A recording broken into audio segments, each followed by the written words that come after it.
Tour d'horizon, actualité chinoise et internationale. Il fait chaud au mois de juillet à Shanghai, mais l'enthousiasme des touristes visitant l'exposition universelle de Shanghai est très grand.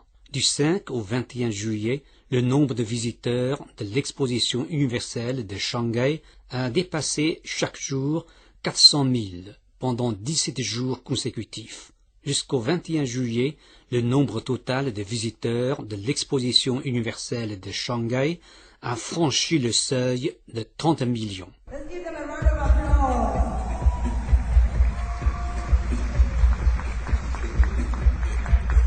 Quand la nuit est tombée, l'entrain régnait encore à l'intérieur du centre culturel de l'exposition universelle situé sur la rive est de la rivière Huangpu.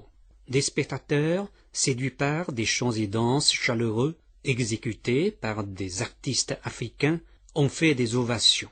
À l'extérieur du centre culturel, des touristes faisaient la queue encore pour attendre avec patience la représentation et la visite. Parlant du pavillon le plus préféré, chaque personne a son goût.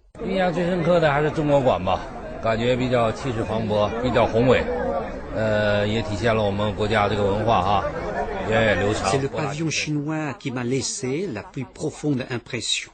Il est gigantesque et imposant, et il incarne la culture de notre pays qui est très longue et riche. Le pavillon français m'a laissé une profonde impression, surtout grâce au style de l'architecture et des vêtements. J'aime le pavillon allemand parce qu'il y a beaucoup de choses à voir.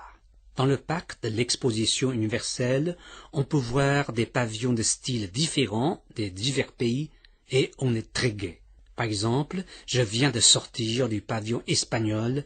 Je trouve que ce pavillon est très particulier. La danse est aussi très régionale. L'enthousiasme des touristes met à l'épreuve la capacité de réception des différents pavillons. À l'heure actuelle, le pavillon américain et le pavillon hollandais avaient reçu chacun 3 millions de touristes, tandis que le nombre de visiteurs dans le pavillon finlandais, dans le pavillon danois et dans le pavillon thaïlandais a dépassé chacun 2 millions. Selon des enquêtes, les pavillons que les touristes chinois et étrangers aiment le plus à visiter sont les pavillons chinois, saoudiens, américains, suisses, russes, espagnols, japonais et sud-coréens. Madame Qiu Du-Tuen, fonctionnaire de presse du pavillon suisse, a déclaré que le pavillon suisse a reçu chaque mois au moins 350 000 personnes et que les visiteurs sont obligés de faire la queue pour attendre la visite. Selon elle, 12 000 à 15 000 personnes visitent chaque jour le pavillon suisse. Comme le nombre de visiteurs est trop nombreux, on doit faire la queue. Ce que le personnel du pavillon suisse peut faire, c'est d'ouvrir le passage vert spécial et le passage VIP pour permettre aux utilisateurs de fauteuils roulants pour malades, aux hôtes distingués et aux personnes ayant la coopération avec le pavillon suisse d'entrer en priorité dans le pavillon suisse. L'exposition universelle de Shanghai fonctionne de façon stable et bien gérée depuis son ouverture le 1er mai dernier.